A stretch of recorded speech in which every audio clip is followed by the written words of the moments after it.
प्रदेश में शीतलहर और कोहरे के बढ़ते प्रकोप के बीच रोडवेज बसों के संचालन को लेकर योगी सरकार ने कड़ा रुख अख्तियार करते हुए चेतावनी जारी की है। मुख्यमंत्री योगी आदित्यनाथ ने घने के कोहरे में रोडवेज बसों के चलने पर रोक लगा दी है। मुख्यमंत्री के रुख के बाद परिवहन निगम ने इस बारे में दिशा निर्देश जारी कर दिए हैं। निगम की ओर से स्पष्ट निर्देश दिए हैं कि घने कोहरे में रोडवेज बसों का संचालन नहीं किया जाएगा। ऐसी स्थिति में बसों को पुलिस थाने चौकियों, पेट्रोल पंपों और यात्री प्लाजा पर रोकने के निर्देश दिए गए हैं। चेकिंग स्टाफ को भी बसों को मेन रोड पर न रोकने के निर्देश जारी किए गए हैं।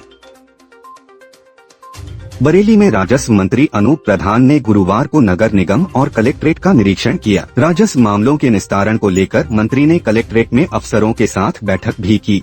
नगर निगम में मंत्री ने सफाई कर्मियों के साथ भेंट वार्ता की। इस दौरान सफाई कर्मियों ने मंत्री को समस्याओं का ज्ञापन सौंपा। बैठक में मंत्री के सामने पड़ोसी राज्य से आने वाले ओवरलोड वाहनों का मामला उठाया गया। इन मामलों पर मंत्री ने अफसरों को जांच के निर्देश दिए। इसके बाद मंत्री ने सदर तहसील का निरीक्षण किया। राजस्व मंत्री ने जमीनी विवाद, कब्जे और राजस्व के लंबित मामलों को निपटाने के भी निर्देश दिए। बरेली समेत आसपास के जिलों में शीतलहर और कोहरे का कहर शुरू हो गया है। सड़कों पर सुबह और शाम के समय काफी कम दिखाई देने से हादसों का खतरा भी बढ़ गया है। बीते दिनों ही नैनीताल रोड और पीलीभीत हाईवे पर कोहरे में वाहन आपस में टकरा गए थे, जिसके बाद पुलिस ने कोहरे में रफ्तार कम रखने की एडवाइजरी जारी की है। गुरुवार को भी बरेली में कोहरे और शीतलहर का प्रकोप हावी रहा। खुले में रहने वाले सर्दी से ठिठुरते देखे गए। कई स्थानों पर अभी तक नगर निगम ने सार्वजनिक अलाव की व्यवस्था नहीं की है। बरेली के पूर्व मेयर कुंवर सुभाष पटेल ने पटेल चौक का सौंदर्यीकरण कराए जाने की मांग की है। सरदार पटेल स्मारक समिति की बैठक और प्रेस वार्ता में पूर्व मेयर व पूर्व विधायक ने यह मांग उठाई। मीडिया को संबोधित करते हुए पूर्व मेयर पटेल ने कहा कि दशकों पहले नगर निगम की ओर से पटेल चौक पर सरदार पटेल की मूर्ति लगाई गई थी, जिसके बाद से कई सालों तक पटेल चौक का सौंदर्यीकरण नहीं हो सका है। कुंवर सुभाष पटेल ने बताया कि उन्होंने मेयर रहते पटेल चौक पर सौंदर्यीकरण कराया था, जिसके बाद वहां बनी सीढ़ियां और नाम लिखे पत्थर गायब हैं। पूर्व मेयर ने पटेल चौक को विकसित किए जाने की मांग उठाई है। बरेली में अपराध पर लगाम कसने के लिए एसएसपी घुले सुशील चंद्रभान ने जिले के 5 सीओ समेत 77 महिला पुलिस कर्मियों का तबादला कर दिया है। नई तैनाती के अनुसार अब सीओ लाइन अभिजीत कुमार को सीओ सिटी सेकंड की जिम्मेदारी दी गई है। इसके साथ ही हर्ष मोदी को सीओ नवाबगंज बनाकर भेजा गया है। वहीं नवागत सीओ नीलेश मिश्रा को आंवला सर्किल का चार्ज दिया गया है।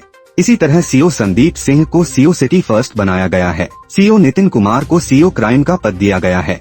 जिले में तमाम महिला पुलिस कर्मियों को भी इधर से उधर भेजा गया है। बरेली में सैटेलाइट पर दबंगों ने जमकर मारपीट की। इस दौरान बीच बचाव को मौके पर पहुंची चीता मोबाइल के सिपाहियों से भी दबंगों ने उलझने की कोशिश की। सैटेलाइट बस स्टेशन पर 2 पक्षों के बीच जमकर मारपीट हुई। संघर्ष के दौरान एक पक्ष के 2 लोगों के सिर में गंभीर चोट आई है। सीएनजी पंप के सामने चाय की दुकान पर बिथरी के कंथरिया गांव निवासी राजीव देर रात 9 बजे अपने साथ अभय के साथ जा रहा था। इसी दौरान वहां पहले से मौजूद कटरा चांद खां निवासी सूर्य प्रकाश और गौरव ने नशे में गाली दे दी, जिसके बाद दोनों के बीच जमकर मारपीट हुई। मौके पर पहुंची पुलिस ने दोनों पक्षों के लोगों को हिरासत में लेकर कार्रवाई शुरू कर दी है। बरेली में संदिग्ध परिस्थितियों में छात्र का शव फंदे पर लटका मिलने से हड़कंप मच गया। परिजनों ने बेटे की हत्या का आरोप लगाते हुए पुलिस को तहरीर दी है। चौड़िया थाना क्षेत्र के लेखराज गांव निवासी स्वतंत्र कुमार का शव घर पर ही लटका मिला है। परिजनों का कहना है कि उनका बेटा सुबह घर से अपने ही दूसरे मकान पर गया था, जहां से वह वापस नहीं लौटा। परिजनों ने गांव के ही कुछ लोगों पर रंजिशन बेटे की हत्या करने का आरोप लगाया है। तहरीर मिलने के बाद पुलिस ने संभावित आरोपियों की तलाश शुरू कर दी है। बरेली में मारपीट में घायल युवक की उपचार के दौरान मौत हो गई। परिजनों ने गांव के ही कुछ युवकों पर मारपीट का आरोप लगाते हुए पुलिस को तहरीर देकर मुकदमा दर्ज कराया है। शाहजहांपुर निवासी हरिओम को नाजुक हालत में बरेली के अस्पताल में भर्ती कराया गया था, जहां इलाज के दौरान हरिओम की मौत हो गई। एक दिन पहले हरिओम घर से बाजार गया था। वापस आते समय हनुमान मंदिर के पास उसके साथ मारपीट की गई थी। परिजनों ने गांव के ही शिवपाल, जबर सिंह और अनिल पर बेटे के साथ रंजिशन मारपीट कर हत्या का आरोप लगाया है। मौत की सूचना पर पहुंची पुलिस मामले की जांच में जुट गई है।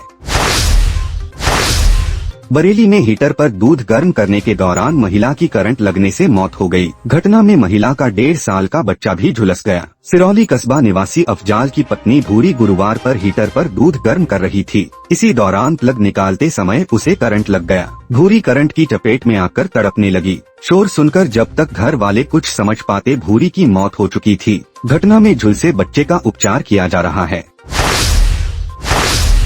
बरेली में कांग्रेस की यूपी जोड़ो यात्रा 29 दिसंबर को आएगी। 2 दिवसीय कार्यक्रम के तहत बरेली में शुक्रवार को कांग्रेस कार्यकर्ता यात्रा का स्वागत करेंगे।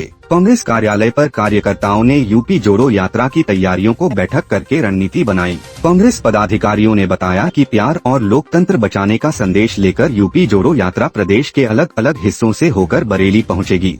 यहां कई गांवों में यात्रा के दौरान जनसभाओं के कार्यक्रम होंगे। इसके बाद यात्रा शाहजहांपुर की ओर रवाना हो जाएगी। ये थे न्यूज टुडे नेटवर्क के आज के समाचार। ऐसे ही ऑथेंटिक और रिसर्च ओरिएंटेड कंटेंट के लिए लगातार न्यूज टुडे नेटवर्क के न्यूज बुलेटिन को फॉलो कीजिए।